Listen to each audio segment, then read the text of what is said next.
Hello guys, ഞാൻ അൽജോ. ഏലിസ് എൻജോയുടെ പുതിയൊരു വീഡിയോയിലേക്ക് ഏവർക്കും സ്വാഗതം. അപ്പം നമ്മൾ ഇതിനു മുമ്പ് ചെയ്ത വീഡിയോകൾ നിങ്ങൾ കണ്ടു കാണുമെന്ന് ഞാൻ വിചാരിക്കുന്നു. നമ്മൾ ലക്സംബർഗിലേക്ക് ജോലി നോക്കുന്ന ആളുകൾക്ക് ഹെൽപ്ഫുൾ ആവുന്ന ചില ടിപ്സ്, ഏജൻസി ത്രൂ നോക്കുന്ന ആളുകൾക്ക് ഹെൽപ്ഫുൾ ആവുന്ന ചില ടിപ്സും, അതേപോലെ തന്നെ ലക്സംബർഗിലെ ജോലി സാധ്യതകളെക്കുറിച്ചും അതിന് നമുക്ക് എക്സ്പെക്ട് ചെയ്യാവുന്ന സാലറി എങ്ങനെയാണെന്നുള്ളതും, അതേപോലെ തന്നെ ലക്സംബർഗിൽ എങ്ങനെ ഈ ഒരു ഏജൻസി ഇല്ലാതെ നമുക്ക് ഈസി ആയിട്ട് ജോലി കണ്ടെത്താമെന്നുള്ളതും ഒക്കെ പറഞ്ഞുകൊണ്ടുള്ള ഏകദേശം ഒരു 4 വീഡിയോസോളം നമ്മൾ ഇതിനു മുമ്പ് ചെയ്തിട്ടുണ്ട്, 4 പാർട്ടുകളായിട്ട്. സോ അപ്പം നിങ്ങളിൽ പല ആളുകളും അത് കണ്ടിട്ട് കാണും, ചിലരൊന്നും കണ്ടിട്ട് കാണുകയില്ല. അങ്ങനെയാണെങ്കിൽ കണ്ടിട്ടില്ലാത്ത ആളുകൾക്ക് അത് കാണാനുള്ള അവസരമുണ്ട്. ഞാനതൊരു പ്ലേലിസ്റ്റ് ആയിട്ട് നമ്മുടെ ഈ വീഡിയോയുടെ ഡിസ്ക്രിപ്ഷനിൽ ഞാൻ കൊടുത്തേക്കാം. നിങ്ങൾക്ക് താല്പര്യമുള്ള ആൾക്കാർക്ക് അത് കണ്ട് ആ ഡീറ്റെയിൽസ് മനസ്സിലാക്കാവുന്നതാണ്.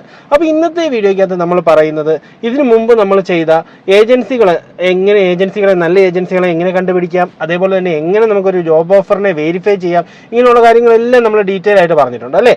അതിലൊന്നും പറയാതെ വിട്ടുപോയ ചില കാര്യങ്ങൾ നിങ്ങളിലേക്ക് എത്തിക്കുക എന്നുള്ളതാണ് ഈ വീഡിയോയുടെ ഒരു ഉദ്ദേശം. അതേപോലെ തന്നെ വളരെ ഇമ്പോർട്ടൻ്റ് ആയിട്ടുള്ള മറ്റൊരു കാര്യം കൂടെ ഈ വീഡിയോയ്ക്കകത്ത് പറയാനായിട്ട് ഞാൻ അതും കൂടി കണ്ടിട്ടാണ് ഈ വീഡിയോ ഇന്ന് ചെയ്യുന്നത്. നമുക്ക് വീഡിയോയ്ക്കകത്തേക്ക് ഡീറ്റെയിൽ ആയിട്ട് പോകുന്നതിന് മുമ്പ് ഒരു കാര്യം എപ്പോഴും പറയുന്ന പോലെ പറഞ്ഞോട്ടെ, നമ്മുടെ ഈ ചാനൽ നിങ്ങളിൽ പല ആളുകളും ആദ്യമായിട്ട് കാണുന്നവരായിരിക്കും. അങ്ങനെയാണെങ്കിൽ നമ്മുടെ ഈ ചാനൽ ഒന്ന് സബ്സ്ക്രൈബ് ചെയ്യുകയും തൊട്ടടുത്തൊരു ബെല്ലൈക്കൺ ഉണ്ട്, അതൊന്ന് എനേബിൾ ചെയ്ത് വെക്കുന്ന കാര്യം കൂടെ പരിഗണിക്കുക. അങ്ങനെയാണെങ്കിൽ നമ്മൾ അപ്ലോഡ് ചെയ്യുന്ന പുതിയ പുതിയ വീഡിയോസ് അപ്പോൾ തന്നെ നിങ്ങൾക്ക് നോട്ടിഫിക്കേഷൻസ് ആയിട്ട് ലഭിക്കുന്നതായിരിക്കും. അപ്പം നമുക്ക് നമ്മുടെ വീഡിയോയ്ക്കകത്തേക്ക് പോകാം. അപ്പം ഞാൻ ഇതിനു മുമ്പ് ചെയ്ത വീഡിയോകളിലെല്ലാം അത് കണ്ടിട്ടുള്ള ആളുകൾക്കറിയാം, ലക്സംബർഗിലേക്കുള്ള ജോബ് ഓപ്പർച്യൂണിറ്റി കിട്ടുക എന്ന് പറയുന്നത് അത്ര ഈസി ആയിട്ടുള്ള ഒരു കാര്യമല്ല എന്ന് ഞാൻ പലപ്പോഴും പല വീഡിയോസിനകത്തായിട്ടും പറഞ്ഞിട്ടുണ്ട്. ഇപ്പം നിങ്ങളൊരു സ്കിൽഡ് കാറ്റഗറിയിൽ പെടുന്ന ഒരാളാണെങ്കിൽ നിങ്ങളുടെ സ്കില്ലും ക്വാളിഫിക്കേഷൻസും ഒക്കെ വെച്ചിട്ട് നിങ്ങൾക്ക് മൈഗ്രേറ്റ് ചെയ്യാൻ നോക്കിയാൽ ലക്സംബർഗിലേക്ക് മൈഗ്രേറ്റ് ചെയ്യാനായിട്ട് പറ്റും. അതേസമയം അൺസ്കിൽഡ് കാറ്റഗറിയിൽ ജോലി നോക്കുന്ന ആളുകളെ അവരെയാണ് ഏറ്റവും കൂടുതൽ ഏജൻസികൾ പറ്റിക്കുന്നത് എന്ന് ഇതിനു മുമ്പ് പല വീഡിയോസിലായിട്ട് പറയാനായിട്ട് ശ്രമിച്ചിട്ടുണ്ടായിരുന്നു. അപ്പം നിങ്ങൾക്ക് പലർക്കും മനസ്സിലായി എന്ന് വിചാരിക്കുന്നു. ഒത്തിരി ആളുകൾ ദുബായിലേക്കൊക്കെ ദുബായ് അല്ലെങ്കിൽ ഈ ഗൾഫ് റീജിയനിലുള്ള പല ഏജൻസികളിലും കൊണ്ടുപോയി ലക്ഷങ്ങൾ കൊടുത്തിട്ട് അവരുടെ കയ്യിൽ നിന്ന് പൈസ പോയിട്ട് പിന്നെ ഒരു അപ്ഡേറ്റും കിട്ടാതെ ഇരിക്കുന്ന ഒത്തിരി ആളുകളെ നമുക്കറിയാം. സോ അപ്പോൾ അതുകൊണ്ട് തന്നെയാണ് നമ്മൾ ഈ വീഡിയോസ് ഒരു അവയർനെസ് എന്ന രീതിയിലാണ് നമ്മൾ ഇതിനു മുമ്പുള്ള എല്ലാ വീഡിയോസും ചെയ്തത്. അപ്പം നിങ്ങൾ മനസ്സിലാക്കേണ്ട ഒരു കാര്യം, അപ്പോൾ ഇത് ചില ആളുകളോടൊക്കെ ഏജൻസികൾ പലതരത്തിലുള്ള മോഹന വാഗ്ദാനങ്ങളും തന്നിട്ടാണ് അവരുടെ കയ്യിൽ നിന്ന് പൈസ വാങ്ങിക്കൊണ്ട് പോകുന്നത്. അപ്പോൾ ആദ്യമേ ഒരു ഏജൻസി സമീപിച്ചിട്ട് നമ്മളോട് പറയും, നിങ്ങൾ ആദ്യമേ ഞങ്ങൾക്ക് പൈസ ഒന്നും തരണ്ട, നിങ്ങൾക്കൊരു ജോബ് ഓഫർ കിട്ടിക്കഴിഞ്ഞിട്ട് നിങ്ങൾ പൈസ തന്നാൽ മതി, നിങ്ങൾ ഇതിനു വേണ്ടിയുള്ള പ്രോസസ്സിംഗ് ചാർജ് തന്നാൽ മതി എന്നിട്ട് അവരൊരു തട്ടിക്കൂട്ടി ഒരു ഇൻ്റർവ്യൂ ഒക്കെ നടത്തി നിങ്ങൾക്കൊരു ജോബ് ഓഫർ തരും. അപ്പം ഇവിടെ നിങ്ങൾ മനസ്സിലാക്കേണ്ട ഒരു കാര്യം, ജോബ് ഓഫർ ഒരിക്കലും ഇങ്ങനെ ഏജൻസികൾ തരുന്ന ജോബ് ഓഫർ ഒരിക്കലും ഒരു ജോലി കിട്ടാനുള്ള പ്രോമിസ് ആയിട്ട് നിങ്ങൾ കാണണ്ട. അതേസമയം ജോബ് ഓഫർ പ്രോമിസ് ആണോ എന്ന് ചോദിച്ചാൽ, നിങ്ങളിപ്പം നാട്ടിലൊരു ജോലിയൊക്കെ നോക്കുന്ന ഒരാളാണെങ്കിൽ, അല്ലെങ്കിൽ നിങ്ങൾ വിദേശത്തൊരു ജോലി നോക്കുന്ന ആളാണെങ്കിൽ, നിങ്ങൾക്ക് കമ്പനിയുടെ ഒഫീഷ്യൽ മെയിൽ ID-യിൽ നിന്ന് നിങ്ങൾക്കൊരു ജോബ് ഓഫർ തന്നിട്ടുണ്ടെങ്കിൽ അത് നിങ്ങൾക്ക് പ്രൂവ് ചെയ്യാനുള്ള, നിങ്ങൾക്കൊരു ജോബ് ഓഫർ കിട്ടിയിട്ടുണ്ട്, നിങ്ങൾക്ക് ആ ഒരു പർട്ടിക്കുലർ ജോലിക്ക് നിങ്ങൾ ജോലി ചെയ്യാനായിട്ട് റെഡിയാണ്, നിങ്ങളെ അതിന് സെലക്ട് ചെയ്തിട്ടുണ്ട് എന്ന് ആ കമ്പനി നിങ്ങൾക്ക് പ്രോമിസ് ചെയ്യുന്നതിന് തുല്യമാണ് ഒറിജിനൽ ആയിട്ടുള്ള ഒരു ജോബ് ഓഫർ. എന്നാൽ നിങ്ങൾക്ക് ഏജൻസികൾ അയച്ചു തരുന്ന സ്ക്രീൻഷോട്ടുകൾ, അതേപോലെ തന്നെ സോഫ്റ്റ് കോപ്പി എന്ന് പറഞ്ഞ് ഏജൻസിയുടെ മെയിൽ ID-യിൽ നിന്നോ അല്ലെങ്കിൽ ഏജൻസി ത്രൂ വരുന്ന ഒരു വാട്സപ്പിൽ വരുന്ന ഒരു സ്ക്രീൻഷോട്ടിലൂടെയൊക്കെ നിങ്ങൾക്കൊരു ജോബ് ഓഫർ ഒരു ഇമേജ് ആയിട്ടൊക്കെ അയച്ചു തന്നാൽ അത് ഒരിക്കലും ഒരു പ്രോമിസായിട്ട് നിങ്ങൾ കാണണ്ട. നാളെ നിങ്ങൾ അതിനുശേഷം പൈസ അടച്ചു കഴിയുമ്പം അവർ കൈമലർത്തി കഴിഞ്ഞാൽ നമുക്കൊന്നും ചെയ്യാൻ പറ്റത്തില്ല. ഇനി നിങ്ങൾ രണ്ടാമതൊരു കാര്യം മനസ്സിലാക്കേണ്ടത്, ഈ തരുന്ന ജോബ് ഓഫറുകൾ ഇനി പല കമ്പനികളും നിങ്ങൾക്ക് കമ്പനി ത്രൂ തന്നെ ജോബ് ഓഫറുകൾ തരുന്നുണ്ടാവും. ചില വേന്ദ്രന്മാരായിട്ടുള്ള ചില ഏജൻസികൾ കാണിക്കുന്നത് എന്താണെന്ന് ചോദിച്ചു കഴിഞ്ഞാൽ, ഇവരുടെ തന്നെ ഷെൽ കമ്പനികൾ വിദേശത്തുണ്ടാവും. അപ്പം ഇത് ജസ്റ്റ് ഒരു പേപ്പർ ഫോമിലുള്ള പേപ്പർ കമ്പനികളായിരിക്കും, അവർ പ്രത്യേകിച്ച് ഒരു കാര്യങ്ങളോ ഒന്നും നടത്തുന്നില്ല. അപ്പം ഇങ്ങനെയുള്ള കമ്പനികൾ എന്ത് ചെയ്യും, നാട്ടിൽ ഏജൻസി ആൾക്കാരുടെ നിന്ന് പൈസ മേടിച്ചിട്ട് ഈ പർട്ടിക്കുലർ കമ്പനിയുടെ ഡൊമൈനിൽ നിന്നല്ല, ഈ പർട്ടിക്കുലർ കമ്പനിയുടെ ഒഫീഷ്യൽ മെയിലിൽ നിന്ന് തന്നെ നിങ്ങൾക്കൊരു ജോബ് ഓഫർ അയച്ചത്. പക്ഷേ റിയാലിറ്റി എന്താ, അവിടെ അങ്ങനെ വർക്കിംഗ് ആവുന്ന ഒരു കമ്പനി ഉണ്ടാവണമെന്നില്ല. ജസ്റ്റ് ഒരു പേപ്പർ കമ്പനി, രജിസ്ട്രേഷൻ നടന്നിട്ടുണ്ടാവും, ജസ്റ്റ് ഒരു പേപ്പർ കമ്പനി, അവർക്കൊരു കാര്യങ്ങളോ അവിടെ അവർക്ക് ചെയ്യാനുള്ള ഒരു ടാസ്കോ അല്ലെങ്കിൽ അവർ ചെയ്യുന്ന ഒരു ബിസിനസ്സോ ഒന്നും ഉണ്ടാവത്തില്ല. ഇങ്ങനെ കാണിച്ചും ആളുകളെ നല്ല രീതിയിൽ ഏജൻസികൾ പറ്റിക്കുന്നുണ്ട്. അപ്പോൾ ഇതിനെയൊക്കെ എങ്ങനെ നമുക്ക് തടയിടാൻ പറ്റും? അത് നമുക്ക് ഈ വീഡിയോയുടെ കുറച്ചങ്ങ് കഴിയുമ്പോൾ നമുക്ക് ഡീറ്റെയിൽ ആയിട്ട് പറയാം. ഇനി മൂന്നാമതൊരു കാര്യം ഇതിനിടയ്ക്ക് പറയാനുള്ളത്, നിങ്ങൾക്ക് ജോബ് ഓഫർ തന്നു കഴിഞ്ഞാൽ അതിൽ 80% അല്ലെങ്കിൽ 90% അവർ വിസ പ്രോസസ്സിങ് നടന്ന് അവർ കയറിപ്പോവുക, അവർ മറ്റൊരു രാജ്യത്തേക്ക് കയറിപ്പോവുക എന്ന് പറയുന്നത് അത്ര എളുപ്പമുള്ള കാര്യമല്ല. അത് ഈ ഏജൻസികൾക്കും അറിയാം. അത് പല കാരണങ്ങൾ കൊണ്ടാണ്. ഈ കിട്ടുന്ന ജോബ് ഓഫർ വാലിഡ് ആയിരിക്കണം, അതേപോലെ തന്നെ ഈ കിട്ടുന്ന ജോബ് ഓഫർ ഒരു സർട്ടിഫൈഡ് എംപ്ലോയറിൻ്റെ ആയിരിക്കണം. എല്ലാ രാജ്യത്തും എല്ലാ കമ്പനികൾക്കും നിങ്ങളെ എപ്പോൾ വേണമെങ്കിലും വേറൊരു രാജ്യത്ത് നിന്ന് ഹയർ ചെയ്യാനൊന്നും പറ്റത്തില്ല. അപ്പോൾ സ്വാഭാവികമായിട്ട് ഇപ്പോൾ ലക്സംബർഗ് ആണ് നമ്മൾ എടുക്കുന്നതെങ്കിൽ ലക്സംബർഗിലുള്ള ഒരു കമ്പനി നിങ്ങളെ ഇന്ത്യയിൽ നിന്ന് ഹയർ ചെയ്യണമെങ്കിൽ ഡെഫിനറ്റ്ലി അവിടെ ആ കമ്പനി ആ ഒരു പർട്ടിക്കുലർ റോളിന് ഒരാളെ തപ്പിയിട്ട് അങ്ങനെ ഒരാളെ കിട്ടുന്നില്ല എങ്കിൽ അത് എന്തുകൊണ്ട് കിട്ടുന്നില്ല എന്ന് ഗവൺമെന്റിൽ അതിന് വ്യക്തമായ കാരണം കാണിച്ച് അതിനുശേഷം ഗവൺമെന്റിൽ നിന്നൊരു അപ്രൂവൽ എടുത്തതിന് ശേഷമായിരിക്കും അവർ മറ്റൊരു രാജ്യത്തു നിന്ന് ആ രാജ്യത്തേക്ക് ആളുകളെ എടുക്കുന്നത്. ഇതിന് കാരണം എന്താ? ഇതിന് കാരണം ആ രാജ്യത്തുള്ള ഒരാൾക്കും തൊഴിൽ കിട്ടാതിരിക്കുന്നത്. ഇപ്പം നമ്മൾ ലക്സംബർഗിലുള്ള ഒരാൾ ആ ജോലി ചെയ്യാൻ ആപ്റ്റ് ആണെങ്കിൽ ആ ജോലി അവർക്ക് തന്നെ കൊടുക്കണമെന്നുള്ളതാണ് ഇങ്ങനെയുള്ള രാജ്യങ്ങളിലെ എല്ലാം ഗവൺമെന്റിന്റെ പോളിസീസ്. അപ്പോൾ അതല്ലാതെ അവിടെ ആ ഒരാൾക്ക് ജോലി കിട്ടാതെ പുറത്തുനിന്ന് ഒരാൾ ജോലിക്ക് എടുക്കുക എന്ന് പറയുന്നത് ഒരിക്കലും ഇങ്ങനെയുള്ള രാജ്യത്തെ ഗവൺമെന്റുകൾ അംഗീകരിക്കത്തില്ല. സോ ഈ ഒരു കാര്യം നിങ്ങൾ എപ്പോഴും മനസ്സിലാക്കി വെക്കുക. ഏജൻസികൾ പറയുന്ന എന്തെങ്കിലും കേട്ട് ഏതെങ്കിലും ഒരു കമ്പനിയുടെ ഓഫർ ലെറ്റർ കിട്ടി എന്നും പറഞ്ഞ് നിങ്ങൾക്ക് ഒരിക്കലും ഈ പറഞ്ഞ വിസ കിട്ടി നിങ്ങൾക്ക് ലക്സംബർഗിലേക്ക് വരാനായിട്ട് പറ്റത്തില്ല. അപ്പം നിങ്ങൾ ചിന്തിക്കേണ്ട ഒരു കാര്യം, നിങ്ങൾക്കൊരു ജോബ് ഓഫർ കിട്ടുവാണെങ്കിൽ പോലും നിങ്ങൾ ആ ജോബ് ഓഫർ ഈ പറഞ്ഞ രാജ്യത്തെ കമ്പനികളുടെ കൂട്ടത്തിൽ സർട്ടിഫൈഡ് എംപ്ലോയേഴ്സിൻ്റെ കൂട്ടത്തിലുള്ള കമ്പനിയാണോ എന്ന് ചെക്ക് ചെയ്യണം. അതേപോലെ തന്നെ രണ്ടാമത് നിങ്ങൾ ചെക്ക് ചെയ്യേണ്ട ഒരു കാര്യമാണ്, ഈ കമ്പനി പ്രോപ്പറായിട്ടുള്ള എന്തെങ്കിലും ബിസിനസ് ചെയ്യുന്ന കമ്പനിയാണോ എന്ന് നിങ്ങൾക്ക് മനസ്സിലാക്കാൻ പറ്റണം. അത് ചെയ്യാൻ വേണ്ടി പല മാർഗ്ഗങ്ങളുണ്ട്. നിങ്ങൾ കമ്പനിയുടെ രജിസ്ട്രേഷൻ നോക്കണം, കമ്പനിയുടെ ബാലൻസ് ഷീറ്റ്, കഴിഞ്ഞ വർഷത്തെ ബാലൻസ് ഷീറ്റ്, ഇതൊക്കെ പബ്ലിക്കലി ലിസ്റ്റഡ് ആയിട്ടുള്ള കമ്പനിയാണെങ്കിൽ അതിന്റെ ബാലൻസ് ഷീറ്റുകളൊക്കെ നമുക്ക് അവൈലബിൾ ആവും. സോ അത് ചെക്ക് ചെയ്യാം. അതേപോലെ തന്നെ അവരുടെ ലിങ്ക്ഡിൻ, ഗ്ലാസ് ഡോർ ഇങ്ങനെയുള്ള പ്ലാറ്റ്ഫോമുകളിലൊക്കെ പോയി നമുക്ക് ആ കമ്പനിയെക്കുറിച്ചുള്ള റിവ്യൂസ് നോക്കാം. അവിടെ കറന്റ് വർക്ക് ചെയ്തുകൊണ്ടിരിക്കുന്ന എംപ്ലോയീസ് എന്താണ് പറയുന്നത് എന്ന് നോക്കാം. ഇപ്പം നിങ്ങൾ ഇങ്ങനെയൊക്കെ നോക്കുന്ന സമയത്ത് പലപ്പോഴും നിങ്ങൾ കാണാൻ പോകുന്ന ഒരു കാര്യം, ഈ കമ്പനിയിൽ 1 അല്ലെങ്കിൽ 2 എംപ്ലോയീസ് ഒക്കെ ഉള്ളൂ. അതേപോലെ തന്നെ പ്രോപ്പറായിട്ടുള്ള ഒരു പ്രൊഫൈലിൽ പോസ്റ്റിങ്ങോ കാര്യങ്ങളോ ഒന്നുമില്ല. ഇങ്ങനെയൊക്കെ ഉണ്ടെങ്കിൽ ആ സെക്കൻഡിൽ നിങ്ങൾ സംശയിച്ചോളൂ ഇതൊരു തട്ടിക്കൂട്ട് കമ്പനിയാണെന്നുള്ളത്. സോ അപ്പം 80% അല്ലെങ്കിൽ 90% കിട്ടുന്ന ജോബ് ഓഫറുമായി നിങ്ങളൊരു വിസയ്ക്ക് ഒരു ഡേറ്റ് കിട്ടുക എന്ന് പറയുന്നത് തന്നെ വളരെ ബുദ്ധിമുട്ടാണെന്നുള്ളതും അത് വിസ പ്രോസസ്സിങ് നടന്ന് നിങ്ങൾക്കൊരു വിസ കിട്ടുക എന്ന് പറയുന്നതും ബുദ്ധിമുട്ടുള്ളതാണെന്നും നിങ്ങൾ മനസ്സിലാക്കുക. അല്ലാതെ ഏതെങ്കിലും ഏജൻസി എന്തെങ്കിലും പറഞ്ഞു എന്ന് പറഞ്ഞ് നമ്മൾ ഒരിക്കലും ആ ഏജൻസിയുടെ കയ്യിലേക്ക് കൊണ്ടുപോയി പൈസ കൊടുത്തിട്ട് നമ്മൾ എന്ത് ചെയ്യരുത്, നമ്മൾ ആ തട്ടിപ്പിന് അല്ലെങ്കിൽ ആ സ്കാമിനകത്ത് പോയി പെടാൻ പാടില്ല. സോ ഇനി നമ്മൾ മനസ്സിലാക്കേണ്ട മറ്റൊരു കാര്യമുണ്ട്. ചില വേന്ദ്രന്മാരായിട്ടുള്ള ചില ഏജൻസികളുണ്ട്. ഇവർ നമ്മളിൽ വിശ്വാസം ജനിപ്പിച്ചിട്ടാണ് നമ്മളതിൽ നിന്ന് പൈസ കൊണ്ടുപോകുന്നത്. ഇവർ വന്ന് നമ്മളോട് പറയാൻ പോകുന്ന ആദ്യത്തെ കാര്യം, നിങ്ങൾ ഞങ്ങൾക്ക് പൈസ ഒന്നും തരണ്ട, നിങ്ങൾ വർക്ക് പെർമിറ്റ് നിങ്ങൾക്ക് കിട്ടിയതിന് ശേഷം അല്ലെങ്കിൽ വിസ നിങ്ങൾക്ക് കിട്ടിയതിന് ശേഷം നിങ്ങൾ കയറി പോവാറാവുന്ന ദിവസം നിങ്ങൾ ഞങ്ങൾക്ക് പൈസ തന്നാൽ മതി. ഇങ്ങനെ ഒരു ഏജൻസികൾ പറയാറുണ്ട്. അപ്പം നമ്മൾ കേൾക്കുമ്പോൾ സ്വാഭാവികമായിട്ട് സാധാരണക്കാരല്ലേ നമ്മളെല്ലാവരും എന്ത് വിചാരിക്കും? എന്ത് സത്യസന്ധമായ ഏജൻസി, ഇവരെ നമുക്ക് പേടിക്കേണ്ട കാര്യമേ ഇല്ല, ഇവരെ ഒരിക്കലും നമ്മൾ ഒരു തരത്തിലും അവിശ്വസിക്കേണ്ട കാര്യമില്ല. അപ്പം ഇങ്ങനെ ഒരു സാഹചര്യത്തിൽ നമ്മൾ ഈ ഏജൻസിയെക്കുറിച്ച് പ്രോപ്പറായിട്ടൊന്നും ചിന്തിക്കത്തില്ല. സാധാരണ ഏജൻസികൾ വരുമ്പോൾ നമ്മളൊന്ന് ആദ്യമേ ഒന്ന് ചിന്തിക്കും, ഈ ഏജൻസി ഫേക്ക് ആണോ, ജെനുവിൻ ആണോ, ഇത് പ്രോപ്പറായിട്ട് റൺ ആവുന്നതാണോ, ഇതൊക്കെ നമ്മൾ പലപ്പോഴും ചിന്തിച്ചിട്ടായിരിക്കും നമ്മളൊരു ഏജൻസിയെ സമീപിക്കുന്നത്.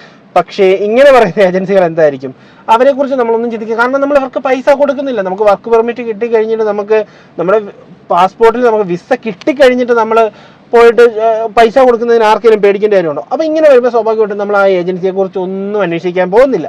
അപ്പോൾ സ്വാഭാവികമായിട്ടും നമ്മൾ എന്ത് ചെയ്യും, നമ്മൾ അവിടെ പ്രോസസ്സിങ് സ്റ്റാർട്ട് ചെയ്യും. ഇവരുടെ ഒരു രീതി എന്താണെന്ന് ചോദിച്ചു കഴിഞ്ഞാൽ ഈച്ച് ആൻഡ് എവരി സ്റ്റെപ്പ് നമ്മളെ കറക്റ്റായിട്ട് വിളിച്ച് അപ്ഡേറ്റ് ചെയ്തുകൊണ്ടിരിക്കും. ആദ്യമേ നിങ്ങൾക്ക് ഇത്ര പോലെ നിങ്ങളുടെ പ്രൊഫൈൽ ഞങ്ങൾ ഷോർട്ട് ലിസ്റ്റ് ചെയ്തിട്ടുണ്ട്, ഈ കമ്പനിക്ക് അയച്ചു കൊടുത്തിട്ടുണ്ട്, കമ്പനി നിങ്ങൾക്ക് ഇൻ്റർവ്യൂ നടത്തും, അത് കഴിഞ്ഞ് കമ്പനി ഇൻ്റർവ്യൂ നടത്തി കഴിഞ്ഞ് കമ്പനിയുടെ സൈഡിൽ നിന്നുള്ള ഫീഡ്ബാക്ക് നിങ്ങളെ അറിയിക്കും. ഇങ്ങനെ ഓരോ സ്റ്റെപ്പുകളും കറക്റ്റായിട്ട് നിങ്ങളെ ഫോളോ അപ്പ് ചെയ്യാൻ ഒരാളുണ്ടാവും. ഫോളോ അപ്പ് ചെയ്ത് എന്ത് ചെയ്യും, അവസാനം ഏകദേശം ഇൻ്റർവ്യൂ ഒക്കെ കഴിഞ്ഞ് നിങ്ങളുടെ അതിന് ഒരു ജോബ് ഓഫറും കിട്ടി. നിങ്ങൾക്ക് വിസയ്ക്ക് ഡേറ്റ് എടുക്കാനായിട്ട് പോകുന്നതിന് തൊട്ട് മുമ്പായിട്ട് എന്ത് ചെയ്യും, ഇവർ വന്ന് നമ്മളോട് ചോദിക്കും, അതെ ഞങ്ങൾ ഇത്രയൊക്കെ ചെയ്തതല്ലേ, അപ്പം ഞങ്ങൾക്ക് പ്രോസസ്സിങ് ഫീസിൻ്റെ ഒരു കുറച്ച് ഭാഗം തരാമോ, അല്ലെങ്കിൽ നമുക്ക് ഇത് ഇന്ന കാര്യത്തിന് ഇൻഷുറൻസ് എടുക്കാൻ വേണ്ടി നമ്മൾ ത്രൂ വേണം ഇൻഷുറൻസ് എടുക്കാൻ, അല്ലെങ്കിൽ മെഡിക്കൽ ചെക്കപ്പ് എടുക്കാൻ വേണ്ടി ഇതിന് ഇത്ര രൂപ ഫീസാവും, അപ്പം ഞങ്ങളത് കോർഡിനേറ്റ് ചെയ്യുന്നതിനൊരു ചെറിയ ഫീസ്, ബാക്കി ഒന്നും തരണ്ട, നിങ്ങളൊരു ചെറിയ ഫീസായിട്ടുള്ള ഒരു 10 അല്ലെ 15 അല്ലെ 20 ഇങ്ങനെയുള്ളൊരു തുക നിങ്ങൾ നമുക്ക് തന്നാൽ മതി.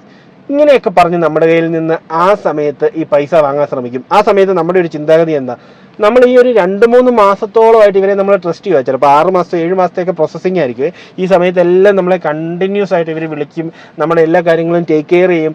അപ്പം നമ്മുടെ അടുത്ത് എല്ലാ കാര്യങ്ങളും അപ്ഡേറ്റ് ചെയ്തുകൊണ്ടിരിക്കും. ഇതെല്ലാം ചെയ്തു പോകുന്ന ഒരു ഏജൻസി, നമുക്കവിടെ വിശ്വസിക്കാൻ പാകത്തിന് ഒരാൾ നമ്മളെ കണ്ടിന്യൂസ്ലി വിളിക്കുന്നതും ഒരാളായിരിക്കും അല്ലേ. സ്വാഭാവികമായിട്ടും അവരുമായിട്ടുള്ള ഒരു കമ്മ്യൂണിക്കേഷൻ ത്രൂ നമുക്ക് അവരിലൊരു വിശ്വാസം ജനിക്കും. ആ സമയത്ത് നമ്മൾ എന്ത് ചെയ്യും? സ്വാഭാവികമായിട്ടും നിങ്ങളോട് കുറേ മാസം ഒരാൾ കമ്പനി കൂടിയിട്ട് അവസാനം നിങ്ങളോട് ഒരു 10,000-20,000 രൂപ കടം ചോദിച്ചാൽ നിങ്ങൾ കൊടുക്കത്തില്ലേ? അതേ കാര്യം തന്നെ, ഇത് മനുഷ്യൻ്റെ സൈക്കോളജിയാണ്. അവിടെ സ്വാഭാവികമായിട്ടും അവിടെ ഒരു വിശ്വാസം ജനിപ്പിച്ചിട്ട് നിങ്ങളുടെ കയ്യിൽ നിന്ന് എന്ത് പൈസ മേടിക്കും? ഈ പറഞ്ഞ 20,000 അല്ലെങ്കിൽ ഒരു 25,000 ഒക്കെ നിങ്ങളുടെ കയ്യിൽ നിന്ന് വാങ്ങും. അത് കഴിയുമ്പോഴാണ് ഇതിനകത്ത് റിയാലിറ്റി എന്താണെന്നുള്ളത് നമ്മൾ മനസ്സിലാക്കാൻ പോണേ. അത് കഴിഞ്ഞാൽ ഇവരെ പിന്നെ ഫോൺ വിളിച്ചാൽ എടുക്കത്തില്ല, അല്ലെങ്കിൽ ഇവരെന്തെങ്കിലും ഒരിക്കലും നടക്കാത്തതായിട്ടുള്ള ചില കാര്യങ്ങളൊക്കെ പറഞ്ഞിട്ട് ചിലപ്പോൾ നമുക്ക് വിസയുടെ ഡേറ്റ് കിട്ടുന്നില്ല, എംബസിയിൽ അതിനുള്ള അടച്ചിട്ടിരിക്കുവാണ്, അതിനുള്ള സാഹചര്യങ്ങളില്ല, ഓപ്പൺ അല്ല നിലവിൽ, ഇങ്ങനെയൊക്കെ പറഞ്ഞ് പലവിധ കാരണങ്ങൾ പറഞ്ഞ് എക്സ്ക്യൂസസ് പറഞ്ഞിട്ട് നീട്ടി എന്തുകൊണ്ടുപോകും? അവസാനം ആകുമ്പോഴത്തേന് ഈ പരിപാടി അവിടെ നമ്മളെ സ്റ്റോപ്പ് ചെയ്യിക്കേണ്ടതായിട്ടുള്ള ഒരു സിറ്റുവേഷനിലേക്ക് കൊണ്ടുപോയെത്തിക്കും. ഇങ്ങനെയുള്ള പലതരത്തിലുള്ള സ്കാമുകൾ നമ്മുടെ ചുറ്റും ഉണ്ടാവാറുണ്ട്. ഇനി ചില ആളുകൾ ചോദിക്കും, എൻ്റെ ഫ്രണ്ട് ആക്ച്വലി ഒരു ഏജൻസി ത്രൂ വിദേശത്തേക്ക് പോയി, അപ്പം എനിക്കും അതേ ഏജൻസി തന്നെ ഈ ഒരു ജോലി തരാമെന്ന് പറഞ്ഞിട്ടുണ്ട്. ഇങ്ങനെ പറയുമ്പം നിങ്ങളൊരു കാര്യം മനസ്സിലാക്കണം, ഇങ്ങനെ പറഞ്ഞു ഒരു ഫ്രണ്ട് നിങ്ങളോട് പറഞ്ഞു എന്ന് പറഞ്ഞും നാളെ ആ ഏജൻസി തട്ടിപ്പ് കാണിച്ചുകൂടാ എന്നില്ല. അപ്പം നിങ്ങൾ എപ്പോഴും ഒരു ഏജൻസി നിങ്ങളെ സമീപിക്കുമ്പോൾ ഡിമാൻഡ് ലെറ്റർ ചോദിക്കണം. ഡിമാൻഡ് ലെറ്റർ എന്താണെന്ന് ഞാൻ ഡീറ്റെയിൽ ആയിട്ട് ഇതിന് മുമ്പിലത്തെ വീഡിയോയിൽ പറഞ്ഞിട്ടുണ്ട്. സോ നിങ്ങളത് കണ്ട്, അത് അറിയത്തില്ലാത്ത ആൾക്കാരത് ജസ്റ്റ് ഒന്ന് കണ്ട് മനസ്സിലാക്കുക. അതേപോലെ തന്നെ ടേംസ് ആൻഡ് കണ്ടീഷൻസ് എന്താണെന്ന് വായിച്ചു നോക്കുക. പ്രോപ്പർ ആയിട്ടുള്ള ഓഫർ ലെറ്റർ നിങ്ങൾക്ക് ഉണ്ടായിരിക്കണം, കമ്പനിയെക്കുറിച്ച് റിസർച്ച് നടത്തിയിരിക്കണം, കിട്ടിയ ഓഫർ ലെറ്റർ നിങ്ങൾ വെരിഫൈ ചെയ്തിരിക്കണം, ഏജൻസിയെക്കുറിച്ച് വെരിഫൈ ചെയ്തിരിക്കണം. ഇതെല്ലാം ചെയ്ത ശേഷം മാത്രമേ നിങ്ങൾ ആര് പറഞ്ഞു എന്ന് പറഞ്ഞാലും ഒരു ഏജൻസിയിൽ കൊണ്ടുപോയി പൈസ കൊടുത്ത് നിങ്ങൾ മൈഗ്രേഷന് വേണ്ടി ശ്രമിക്കാവുള്ളൂ. ഇനി ഞാനിവിടെ ആഡ് ചെയ്യാനായിട്ട് ഏറ്റവും ഇമ്പോർട്ടൻ്റ് ആയിട്ടുള്ള ഒരു കാര്യം പറയട്ടെ. നമ്മുടെ ഈ ചാനൽ കാണുന്ന ആളുകൾക്കെല്ലാം അറിയാം, നമ്മൾ മൈഗ്രേഷൻ റിലേറ്റഡ് ആയിട്ടുള്ള കണ്ടന്റ് ചെയ്യാറുണ്ട്. Finance related, stock market related, career related, ഇങ്ങനെയുള്ള എല്ലാ കാര്യങ്ങളെക്കുറിച്ച് നമ്മൾ വീഡിയോസ് ഓരോ സമയത്തനുസരിച്ച് നമ്മൾ ചെയ്യാറുണ്ട്. അപ്പം നമ്മൾ സ്വാഭാവികമായിട്ടും നമ്മുടെ ഈ ചാനലിൽ നമ്മളിരുന്ന ഓരോ വീഡിയോസിൻ്റെ അടിയിൽ ഒത്തിരി കമൻസും വരാറുണ്ട് അല്ലേ. അപ്പോൾ അങ്ങനെയുള്ള സ്ഥലങ്ങളിൽ ചില വീഡിയോയുടെ അടിയിൽ ചില വേന്ദ്രന്മാർ വന്നിട്ട് എന്ത് ചെയ്യും, ഞാൻ ഇന്ന പോലെ ലക്സംബർഗിൽ ജോലി ചെയ്യുന്ന ആളാണ്, അല്ലെങ്കിൽ ഞാൻ ഇന്ന പോലെ ലക്സംബർഗിൽ ഇന്ന ഏജൻസി ത്രൂ ആണ് പോയത്, അപ്പം നിങ്ങൾക്ക് അവരെ കോണ്ടാക്ട് ചെയ്യാം, അല്ലെങ്കിൽ ഇന്ന പർട്ടിക്കുലർ ആൾ മുഖേനയാണ് ഞാൻ പോയത്, അല്ലെങ്കിൽ ഞാനിപ്പോൾ വിദേശത്താണ്, അപ്പം എന്നെ വിളിച്ചാൽ നിങ്ങൾക്ക് കിട്ടത്തില്ല, അപ്പോൾ എൻ്റെ കസിൻ നാട്ടിലുണ്ട്, അപ്പോൾ അവരെ വിളിച്ചു കഴിഞ്ഞാൽ അവൻ ഇതെല്ലാം സെറ്റ് ചെയ്ത് തരും എന്നൊക്കെ പറഞ്ഞ് പല കമൻസുകളും നമ്മുടെ കമൻറ്റ് ബോക്സിൽ പലപ്പോഴും വരാൻ ചാൻസ് ഉണ്ട്. അപ്പോൾ അങ്ങനെ നിങ്ങൾ കമൻസ് വരുന്നുണ്ടെങ്കിൽ ഇത് പലപ്പോഴും നമ്മൾ ആക്ച്വലി ഇപ്പോൾ എൻ്റെ സൈഡിൽ നിന്ന് നോക്കുകയാണെങ്കിൽ പലപ്പോഴും ഞാൻ ഈ കമൻസുകളെല്ലാം പലപ്പോഴും എല്ലാ കമൻസും നോക്കി എല്ലാത്തിനും റിപ്ലൈ ചെയ്യാനോ അല്ലെങ്കിൽ എല്ലാ കമൻസും നമ്മൾ എപ്പോഴും നോക്കാനോ ഉള്ള സാഹചര്യങ്ങൾ നമ്മൾ പലപ്പോഴും കിട്ടാറില്ല. അപ്പോൾ നമ്മളെ പേഴ്സണലി മെസ്സേജ് അയക്കുന്ന ആൾക്കാർക്ക് നമ്മൾ പരമാവധി ആളുകൾക്ക് തിരിച്ച് റിപ്ലൈ കൊടുക്കാറുണ്ട്. അതല്ലാതെ കമൻസ് വരുന്നതിനകത്താണെങ്കിലും ഒരു പരിധി വരെ നമ്മൾ റിപ്ലൈ കൊടുക്കാറുണ്ട്. പക്ഷേ ചില കമൻറ്റുകൾ എങ്ങനെയാണെന്ന് ചോദിച്ചു കഴിഞ്ഞാൽ ഒരു കമൻറ്റിൻ്റെ അണ്ടറിൽ തന്നെ വേറെ കമൻറ്റുകൾ ഒരു ചോദ്യത്തിന് റിപ്ലൈ ആയിട്ടൊക്കെ വരുമ്പോൾ നമ്മൾ പലപ്പോഴും ഇത് ശ്രദ്ധിക്കാതെ പോകും. അങ്ങനെ പോകുന്ന ചില കമൻസിൽ ചിലപ്പം ഫേക്ക് ആയിട്ടുള്ള ജോബ് ഓപ്പർച്യൂണിറ്റീസ് പറഞ്ഞിട്ടുള്ള ആൾക്കാരും ഉണ്ടാവും. സോ അങ്ങനെ നിങ്ങൾ കമൻസിൽ നിന്ന് ഒരാൾ വന്ന് നിങ്ങളോട് ജെനുവിൻ ആണ് എന്ന് പറഞ്ഞ് ഒരു നമ്പർ തന്നിട്ടുണ്ടെങ്കിൽ അത് നിങ്ങൾ വിളിക്കുന്ന സമയത്ത് അല്ലെങ്കിൽ നിങ്ങൾ അവരെ വിളിച്ച് സംസാരിക്കുന്ന സമയത്ത് എന്ത് ചെയ്യണം, വളരെ വിജിലൻ്റ് ആയിരിക്കണം. അവരെത്ര മോഹന വാഗ്ദാനങ്ങൾ പറഞ്ഞാലും എത്രത്തോളം നിങ്ങൾക്ക് വിശ്വാസം ജനിപ്പിച്ചുകൊണ്ട് സംസാരിച്ചാലും നിങ്ങൾ പ്രോപ്പറായിട്ടുള്ള റിസർച്ച് നടത്തിയതിന് ശേഷം മാത്രമേ അവർ ത്രൂ നിങ്ങൾ പ്രോസസ്സ് ചെയ്യുന്നുണ്ടെങ്കിൽ ചെയ്യാവുള്ളൂ. അതിപ്പം ആക്ച്വലി അത് ചെയ്യുന്നില്ലെങ്കിൽ നാളെ ഇവനൊരു തട്ടിപ്പാണെങ്കിൽ നമ്മുടെ കയ്യിൽ നിന്ന് പൈസ പോകത്തില്ലേ. സോ അതുകൊണ്ട് തന്നെ നിങ്ങൾ സ്വാഭാവികമായിട്ടും നിങ്ങൾ വേണ്ട രീതിയിലുള്ള മുൻകരുതലുകൾ എടുത്ത ശേഷം മാത്രമേ ഇങ്ങനെയുള്ള ആളുകളുമായിട്ടും ഡീൽ ചെയ്യാവുള്ളൂ. കാരണം ഇവർ ആരെയും നമുക്ക് പേഴ്സണലി അറിയത്തില്ല, ഇവർ എത്രത്തോളം ജെനുവിൻ ആണെന്ന് നമുക്ക് അറിയത്തില്ല. സോ അങ്ങനെയുള്ള കേസുകളിൽ നിങ്ങൾ പ്രോപ്പറായിട്ട് വിജിലൻ്റായി തീരുമാനങ്ങൾ എടുക്കാൻ വേണ്ടി നിങ്ങൾ ശ്രദ്ധിക്കുക. സോ ഇത് വളരെ ഇമ്പോർട്ടൻ്റ് ആയിട്ടുള്ള ഒരു കാര്യമാണ്. ഇത് ഈ വീഡിയോയിൽ ഞാൻ അത്രമേൽ ഇമ്പോർട്ടൻ്റ് ആയത് ഇത് എൻ്റെ ശ്രദ്ധയിൽ പെട്ടതുകൊണ്ടാണ് ഞാൻ ഇത്രയും ഇമ്പോർട്ടൻ്റ് ആയിട്ട് നിങ്ങളോട് ഇത് എടുത്തു പറയുന്നത്. ഇത് നിങ്ങൾ ഓരോരുത്തരും ശ്രദ്ധിച്ചും കണ്ടും മാത്രം ചെയ്യേണ്ട ഒരു കാര്യമാണ്. സോ അത് നിങ്ങളുടെ മനസ്സിൽ ഇരിക്കട്ടെ. കൊള്ളാവുന്ന റെപ്യൂട്ടഡ് ആയിട്ടുള്ള ഒരു കമ്പനിയിൽ വർക്ക് ചെയ്യാനാണ് നിങ്ങൾ എല്ലാവരും ആഗ്രഹിക്കുന്നതെന്ന് എനിക്കറിയാം അല്ലേ. അല്ലാതെ എന്തെങ്കിലും തട്ടിക്കൂട്ടൊരു പരിപാടിക്കകത്ത് പോയി ജോലി ചെയ്യാൻ ആഗ്രഹിക്കുന്ന ആൾക്കാരല്ല. അപ്പോൾ സ്വാഭാവികമായിട്ടും നല്ലൊരു കമ്പനി ജോലി ചെയ്യാൻ നോക്കുന്ന ആൾക്കാരാവും. സോ ഇങ്ങനെ കൊള്ളാവുന്ന രജിസ്ട്രേഡ് ആയിട്ടുള്ള നല്ലൊരു കമ്പനി ഒരിക്കലും നിങ്ങളിൽ നിന്ന് പൈസ വാങ്ങി ഒരാളെ ഹയർ ചെയ്യത്തില്ല. ഇപ്പം നിങ്ങൾക്ക് ജോലി തരിക എന്നൊരു കമ്പനി പറയുമ്പം അവിടെ നിങ്ങളെ ഹയർ ചെയ്യുക, കറക്റ്റ് ആയിട്ടുള്ള സ്കില്ലുള്ള ഒരാളെ കമ്പനി ഹയർ ചെയ്തെടുക്കുക എന്നുള്ളത് കമ്പനിയുടെയും ബുദ്ധിമുട്ടുള്ള ഒരു കാര്യമാണ്. ഓക്കെ, ഇപ്പം നമ്മൾ ഒരു ജോലി ഒരു കമ്പനി ലിസ്റ്റ് ചെയ്യുന്ന സമയത്ത് ആ ജോലി ചെയ്യാൻ കറക്റ്റ് സ്കില്ലുള്ള ഒരാളെ കണ്ടുപിടിക്കുക എന്ന് പറയുന്നത് നമ്മൾ വിചാരിക്കുന്ന പോലെ അത്ര എളുപ്പമുള്ള കാര്യമൊന്നും അല്ല. കറക്റ്റ് സ്കില്ലുള്ള, കറക്റ്റ് അതിനുള്ള കേപ്പബിലിറ്റി ഉള്ള ഒരാളെ കിട്ടുക എന്ന് പറയുന്നത് കമ്പനി നല്ല രീതിയിൽ ബുദ്ധിമുട്ടും. അങ്ങനെ ഒരു കമ്പനി ഒരാളെ കണ്ടുപിടിക്കാൻ ശ്രമിക്കുമ്പം അത് ആളുകളിലേക്ക് അങ്ങനെ ഒരു ജോബ് പോസ്റ്റിംഗ് വരുന്ന സമയത്ത് ഒരാളെ ഹയർ ചെയ്യാൻ വേണ്ടി ഒരു കമ്പനിയും, റെപ്യൂട്ടഡ് ആയിട്ടുള്ള നല്ല ഒരു കമ്പനിയും നിങ്ങളുടെ കയ്യിൽ നിന്ന് ചാർജ് ഈടാക്കത്തില്ല. ഇനി രണ്ടാമത്തെ ഒരു കാര്യം, മറ്റൊരു രാജ്യത്ത് നിങ്ങളൊരു ജോലിക്ക് വേണ്ടി മറ്റൊരു രാജ്യത്തുള്ള ഒരു കമ്പനി നിങ്ങളൊരു ഏജൻസി ത്രൂ ആണ് സമീപിക്കുന്നതെങ്കിലും നിങ്ങളെ ഹയർ ചെയ്യുമ്പം ആ കമ്പനി ഈ പറഞ്ഞ ഏജൻസിക്ക് പൈസ ഇങ്ങോട്ട് കൊടുക്കുകയാണ്. അല്ലാതെ നിങ്ങളുടെ കയ്യിൽ നിന്ന് പൈസ ഏജൻസി വാങ്ങി ഈ കമ്പനികൾക്ക് കൊടുക്കുകയല്ല ചെയ്യുന്നത്. കമ്പനികൾ അവർക്ക് ഇത്ര പേരെ ജോലിക്കെടുക്കുക എന്ന ആവശ്യത്തിന് വേണ്ടി ഈ ഏജൻസിയെ സമീപിക്കുമ്പോൾ ഞങ്ങൾക്കിപ്പോൾ ഒരു 10 പേരെ വേണമെന്നാണെങ്കിൽ 10 പേരെ ഹയർ ചെയ്യുമ്പോൾ അവിടെ ഒരു പ്രോസസ്സിങ് ഫീയും ചാർജും എല്ലാം എന്ത് ചെയ്യുന്നുണ്ട്, ഈ കമ്പനി ഏജൻസിക്ക് കൊടുക്കുന്നുണ്ട്. അപ്പോൾ സ്വാഭാവികമായിട്ട് ഏജൻസികൾ നമ്മുടെ കയ്യിൽ നിന്ന് പൈസ വാങ്ങിയിട്ടല്ല നമ്മളെ ഒരു ജോലി തന്ന് വിദേശത്തേക്ക് കൊണ്ടുപോകേണ്ടത്.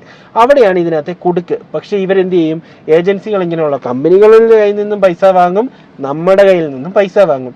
ഇനി ഒരു ഏജൻസി നിങ്ങളെ സമീപിച്ച് പൈസ ചോദിക്കുന്ന സമയത്ത് ഇത് നിങ്ങളുടെ മനസ്സിലുണ്ടാവണം. റെപ്യൂട്ടഡ് ആയിട്ടുള്ള ഒരു കമ്പനിക്ക് വേണ്ടി അവരൊരാളെ ഹയർ ചെയ്യുമ്പോൾ ഡെഫിനറ്റ്ലി ആ പൈസ കമ്പനി ഈ ഏജൻസികൾക്ക് കൊടുക്കുന്നുണ്ടാവും. ഇനി നിങ്ങൾക്ക് ഒരു ജോബ് ഓഫർ തരാൻ വേണ്ടി അല്ലെങ്കിൽ വിദേശത്തേക്ക് പോകാനായിട്ട് ഒരു ജോലി സാധ്യത കണ്ടിട്ട് നിങ്ങളോടൊരു ഏജൻസി 10 ലക്ഷം രൂപ പോട്ടെ, 6 ലക്ഷം 7 ലക്ഷം 8 ലക്ഷം ഇങ്ങനെയൊക്കെയുള്ള തുകയാണ് നിങ്ങളോട് പറയുന്നതെങ്കിൽ നിങ്ങൾ മനസ്സിലാക്കണം, ഇത്രയും രൂപ കൊടുത്തിട്ട് വേറൊരു രാജ്യത്തേക്ക് മാറാനുള്ളത് അത്രയും തക്കതായിട്ടുള്ള ഒരു സംഭവം ഈ രാജ്യത്തുണ്ടോ എന്ന് നമ്മൾ ആദ്യമേ ചിന്തിക്കണം. ഇപ്പം നിങ്ങളൊരു ഏജൻസിക്ക് 10 ലക്ഷം രൂപ കൊടുത്തിട്ടാണ് പോകുന്നതെങ്കിൽ ഈ 10 ലക്ഷം രൂപ നിങ്ങൾ തിരിച്ച് നിങ്ങൾക്ക് റിട്ടേൺ ആയിട്ട് കിട്ടണമെങ്കിൽ എത്ര വർഷം ഈ പറഞ്ഞ വിദേശത്ത് വർക്ക് ചെയ്യണം? ഒരു 4 അല്ലെങ്കിൽ 5 വർഷം നിങ്ങൾ ഈ പറഞ്ഞ രാജ്യത്ത് പോയി വർക്ക് ചെയ്താലേ ഈ നിങ്ങൾ മുടക്കിയ പൈസ നിങ്ങൾക്ക് തിരിച്ചു കിട്ടത്തുള്ളൂ. ഈ 5 വർഷം നിങ്ങളുടെ കരിയറിലെ ഏറ്റവും നല്ലതായിട്ടുള്ള 5 വർഷം നിങ്ങൾ പണിയെടുക്കുന്നത് നിങ്ങളൊരു ഏജൻസിക്ക് കൊടുക്കാൻ വേണ്ടിയാണോ? നമ്മളെല്ലാവരും പറയുന്നത് കേൾക്കാം അല്ലെ, പലപ്പോഴും നിങ്ങൾ ചെറുപ്രായത്തിൽ പോയി വീട് മേടിക്കരുത്, ലോൺ എടുത്ത് നിങ്ങളൊരു 50 ലക്ഷത്തിൻ്റെ വീട് മേടിച്ചാൽ നിങ്ങൾ തിരിച്ച് 1 കോടി രൂപയാണ് ബാങ്കിലേക്ക് അടയ്ക്കേണ്ടി. അപ്പോൾ അതൊരിക്കലും വയസ്സായിട്ടുള്ള ഒരു ഡിസിഷൻ അല്ല എന്നൊക്കെ നമ്മൾ പലയിടത്തും പറഞ്ഞു കേട്ടിട്ടുണ്ട് അല്ലേ. അതേപോലെ തന്നെ ഒരു കാര്യമാണ്, നിങ്ങൾ 10 ലക്ഷം രൂപയ്ക്ക് ഒരു ഏജൻസിക്ക് കൊടുത്തിട്ട് അല്ലെങ്കിൽ 6 ലക്ഷം രൂപയ്ക്ക് ഒരു ഏജൻസിക്ക് കൊടുത്തിട്ട് നിങ്ങൾ വേറൊരു രാജ്യത്തേക്ക് കുടിയേറാൻ ശ്രമിക്കുമ്പം ആ നിങ്ങൾ കൊടുത്ത പൈസ നിങ്ങൾ തിരിച്ചുണ്ടാക്കാൻ വേണ്ടി എടുക്കുന്ന സമയം നിങ്ങൾ മനസ്സിലാക്കണം. സാധാരണ ഒരു അൺസ്കിൽഡ് കാറ്റഗറിയിൽ ജോലി ചെയ്യുന്ന ഒരാൾക്ക് ഒരു 2 ലക്ഷം രൂപ സാലറിയിൽ നിങ്ങൾ മറ്റൊരു രാജ്യത്ത് ജോലി ചെയ്തു എന്ന് വിചാരിക്കുക. ഇതിൽ പല ആളുകൾക്കും അവർ കിട്ടുന്ന 2 ലക്ഷം രൂപ മാത്രമായിരിക്കും അവരുടെ കണ്ണിൽ കാണത്തുള്ളൂ. അവിടുത്തെ ചെലവുകളും അവിടുത്തെ ടാക്സേഷനും പലപ്പോഴും ഇങ്ങനെയുള്ള ആളുകൾ കാണാറില്ല. അപ്പോൾ എന്ത് ചെയ്യും, സ്വാഭാവികമായിട്ട് ഇവർ വിചാരിക്കുന്ന 2 ലക്ഷം രൂപ 5 മാസം കൊണ്ട് 10 ലക്ഷം രൂപ നിങ്ങൾക്ക് തിരിച്ച് കിട്ടി. 1 വർഷം കൊണ്ട് തന്നെ നമുക്ക് ഏകദേശം 20 ലക്ഷം രൂപയിലധികം സാലറി ആയിട്ട് കിട്ടുന്നുണ്ടല്ലോ, പിന്നെ എന്താണ് കുഴപ്പം ഏജൻസിക്കെന്ന്. അപ്പം നിങ്ങൾ ചിന്തിക്കേണ്ടത്, ഇങ്ങനെയുള്ള ഓരോ രാജ്യങ്ങളിലും ശമ്പളത്തിൻ്റെ പകുതിയോളം തന്നെ ഏകദേശം ടാക്സ് ആയിട്ട് നമ്മൾ കൊടുക്കേണ്ടതായിട്ട് വരും.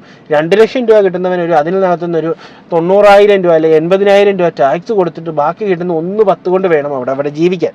ഈ 1/10 കിട്ടുമ്പം അതിനകത്തുനിന്ന് പിന്നെ ഇൻഷുറൻസ് ആയി, അതേപോലെ തന്നെ നമുക്കൊരു വണ്ടി ഉണ്ടെങ്കിൽ അതിൻ്റെ ചിലവായി, നമുക്ക് ഗ്രോസറീസ് വേണമെങ്കിൽ അതിൻ്റെ ചിലവായി, റെൻ്റായി, ഇങ്ങനെ ഇതെല്ലാം കൊടുത്തു കഴിയുമ്പോൾ ഒരാൾക്ക് സേവ് ചെയ്യാൻ അപ്രോക്സിമേറ്റ്ലി ഒരു 25, 30 അല്ലെങ്കിൽ 30 to 40 ഈ ഒരു റേഞ്ചിലായിരിക്കും നമുക്ക് സേവ് ചെയ്യാനായിട്ട് പറ്റുന്നത്. ഈ ഒരു നിലയിൽ നമ്മളൊരു 30,000 രൂപ വെച്ച് എത്ര മാസം പണിയെടുത്താലാണ് നമ്മളൊരു ഏജൻസിക്ക് കൊണ്ടുപോയി കൊടുക്കുന്ന 10 ലക്ഷം രൂപ നമ്മൾ ഊരിയെടുക്കുന്നത്? 1 വർഷം കൊണ്ട് നമ്മളെ കൊണ്ട് പറ്റുമോ? 1 വർഷം കൊണ്ട് 30,000 രൂപ മാറ്റി വെച്ചാൽ നമ്മുടെ ഈ വരുന്നത് 3,60,000 രൂപയാണ് അല്ലേ. അതേപോലെ തന്നെ നിങ്ങൾ ഈ 3,60,000 രൂപ 1 വർഷം സേവ് ചെയ്തു. അടുത്ത വർഷം നിങ്ങൾക്ക് വീണ്ടും നിങ്ങൾ പണിയെടുത്താൽ സ്വാഭാവികമായിട്ട് 7 ലക്ഷം രൂപയാവും. ഈ 7 ലക്ഷം രൂപയാവുന്ന സമയത്ത് നിങ്ങളൊന്ന് നാട്ടിൽ വന്ന് പോകണമെങ്കിൽ സ്വാഭാവികമായിട്ട് എത്ര രൂപ ഫ്ലൈറ്റിൻ്റെ ടിക്കറ്റ് വരും? സോ അത് നിങ്ങളുടെ ചിലവിന് പോകും. ഇനി നാട്ടിൽ വരുമ്പോൾ നിങ്ങൾ നാട്ടിലേക്കുള്ള ആളുകൾക്കുള്ള ഗിഫ്റ്റായി കാര്യങ്ങളായി ഇതെല്ലാം വാങ്ങി വരുമ്പോഴത്തേനും പിന്നെയും കുറേ പൈസ പോകും. ഇങ്ങനെ ഇതൊന്നും വേണ്ട എന്നോ കാര്യങ്ങളൊന്നും അല്ല ഞാൻ പറയുന്നത്. അപ്പം ഇത് നെഗറ്റീവ് പറയുന്നതുമല്ല. അപ്പോൾ ഇതൊക്കെ നമ്മുടെ ജീവിതത്തിൻ്റെ ചിലവുകളാണ്. ഇതെല്ലാം നമുക്ക് ചെയ്യണം, ഇതിനു വേണ്ടിയാണ് നമ്മൾ പണിയെടുക്കുന്നത്. ഇങ്ങനെ നമ്മൾ സൂക്ഷിച്ച് വെച്ച് ഇങ്ങനെയൊക്കെ കാര്യങ്ങളൊക്കെ ഓടിച്ചു കഴിയുമ്പം അവസാനം നിങ്ങൾ കൊടുത്ത പൈസ നിങ്ങൾ സേവ് ചെയ്ത് ഈ 10 ലക്ഷം രൂപ നിങ്ങൾക്ക് റിട്ടേൺ ഉണ്ടാക്കാൻ എത്ര നാൾ സമയമെടുക്കും? എപ്പോഴും ചിന്തിച്ചിട്ടുണ്ടോ അത്? അതാണ് ഇതിനകത്തെ റിയാലിറ്റി. ഇങ്ങനെ പ്രോപ്പറായിട്ട് അനലൈസ് ചെയ്തതിന് ശേഷം മാത്രമായിരിക്കണം നിങ്ങളൊരു ഏജൻസി ത്രൂ നിങ്ങൾ മൈഗ്രേറ്റ് ചെയ്യാൻ നോക്കുമ്പം അതിനകത്തേക്ക് ഓരോ സ്റ്റെപ്പ് എടുത്തു വെക്കാൻ. അല്ലാതെ നിങ്ങൾ ലക്ഷങ്ങൾ കൊണ്ടുപോയി കൊടുത്തിട്ട് അവസാനം നാളെ എല്ലാം കഴിഞ്ഞ് നമ്മൾ ഈ പറഞ്ഞ തട്ടിപ്പ് നേരിട്ട് കഴിഞ്ഞ് നമ്മൾ കുറേ നാളുകൾക്ക് ശേഷം ക്ഷമിച്ചിട്ടോ അല്ലെങ്കിൽ അതോർത്ത് സങ്കടപ്പെട്ടിട്ടോ ഒരു കാര്യവുമില്ല.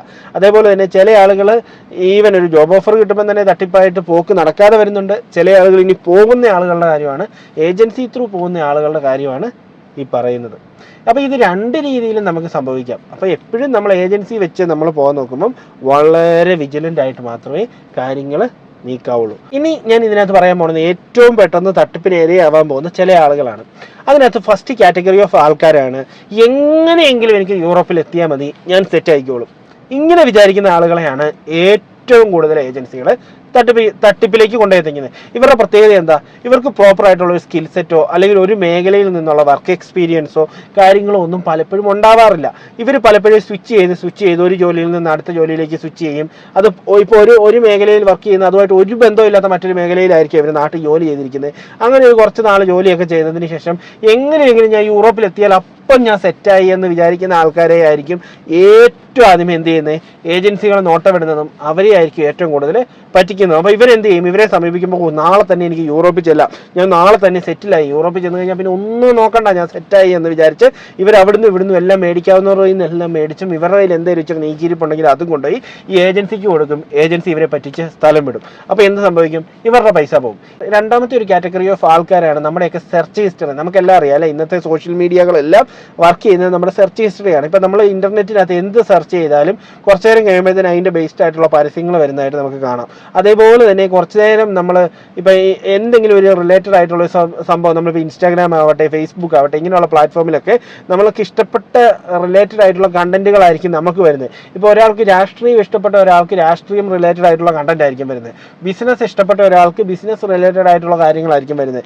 ഇനി അത്യാവശ്യം കുറച്ച് റീൽസ് ഒക്കെ കണ്ട് ഈ പെൺപിള്ളേരുടെ ഡാൻസും കാര്യങ്ങളൊക്കെ കണ്ടിട്ടുള്ള ആൾക്കാരാണെങ്കിൽ അവരുടെ റീൽസ് മൊത്തം എന്തായിരിക്കും, അവരുടെ ആ ഒരു വോള് മൊത്തം വരുന്നത് എന്തായിരിക്കും, ഈ കണ്ട റീൽസ് ആയിരിക്കും വരുന്നത്. ഇങ്ങനെ ഓരോരുത്തരുടെയും പേഴ്സണൽ ആയിട്ടുള്ള ചോയ്സസിനനുസരിച്ചിട്ടായിരിക്കും ഇത് വരുന്നത്. അപ്പം നമ്മളിപ്പോൾ ഉള്ള ഇപ്പം നാട്ടിൽ നിന്ന് ജോലി നോക്കുന്ന ആളുകൾ, യൂറോപ്പിലേക്ക് ജോലി നോക്കുന്ന ആളുകൾ ഒബിയസ് ആയിട്ട് എന്ത് ചെയ്യും, ഇങ്ങനെയുള്ള കാര്യങ്ങൾ സെർച്ച് ചെയ്യുന്നുണ്ടാവും. ഇതിന് കറസ്പോണ്ടിങ് ആയിട്ടുള്ള അതിന് ബന്ധപ്പെട്ടിട്ടുള്ള കുറേ പോസ്റ്റുകളായിരിക്കും നമുക്ക് പലപ്പോഴും ഇൻസ്റ്റാഗ്രാമിലും ഫേസ്ബുക്കിലും ഒക്കെ വരുന്നത്. അപ്പോൾ ഇങ്ങനെ വരുന്നതിനകത്ത് എന്താ പലപ്പോഴും പലതും കാണുന്നുള്ളതാണ്. സ്വാഭാവികമായിട്ടും ഇങ്ങനെ നിങ്ങളുടെ സെർച്ച് ഹിസ്റ്ററി ബേസ്ഡ് ആയിട്ട് നിങ്ങൾക്ക് ഇൻസ്റ്റാഗ്രാമിലൊക്കെ വരുന്ന പോസ്റ്റുകളെ ബേസ് ചെയ്ത് നിങ്ങളെ ഏജൻസികളുമായിട്ട് ഡീൽ ചെയ്യുമ്പോഴും നിങ്ങൾ സൂക്ഷിച്ചോളുക.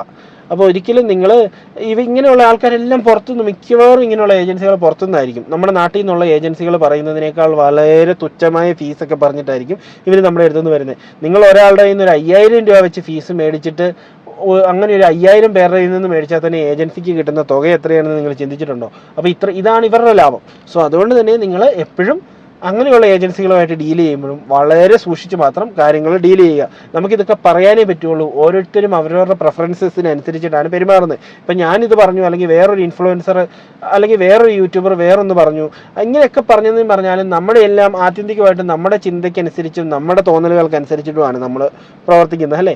സ്വാഭാവികമായിട്ടും നിങ്ങൾ ഇത് ഓരോന്നും ചെയ്യുമ്പം നമ്മൾ കുറച്ചുകൂടെ വിജിലൻ്റ് ആയിട്ട് നമ്മൾ അതിനെക്കുറിച്ച് ചിന്തിച്ചതിന് ശേഷം മാത്രം കാര്യങ്ങൾ ചെയ്യാൻ വേണ്ടി ശ്രമിക്കുക. ഒരു ജോബ് ഓഫർ എങ്ങനെ വെരിഫൈ ചെയ്യാം, നല്ലൊരു ഏജൻസി എങ്ങനെ കണ്ടുപിടിക്കാം, എങ്ങനെയാണ് ആവറേജ് സാലറി വരുന്നത്, ഏതൊക്കെ മേഖലയിലാണ് ഡിമാൻഡ് ഉള്ളത്, ഇങ്ങനെയുള്ള കാര്യങ്ങളെല്ലാം ചേർത്ത് അതിനെക്കുറിച്ചെല്ലാം പറഞ്ഞിട്ടുള്ള വീഡിയോസ് നമ്മൾ ഓൾറെഡി ചെയ്തിട്ടുണ്ട്. ഡിസ്ക്രിപ്ഷനിൽ ഞാൻ കൊടുത്തേക്കാം, നിങ്ങൾക്കത് കണ്ട് കൂടുതൽ കാര്യങ്ങൾ മനസ്സിലാക്കാവുന്നതാണ്. സോ ഇന്നത്തെ വീഡിയോ നമ്മളിവിടെ വെച്ച് വൈൻഡപ്പ് ചെയ്യുവാണ്. ഇനി നമുക്ക് മറ്റൊരു വീഡിയോ ആയിട്ട് കണ്ടുമുട്ടുന്നവരെ ടേക്ക് കെയർ, ബൈ.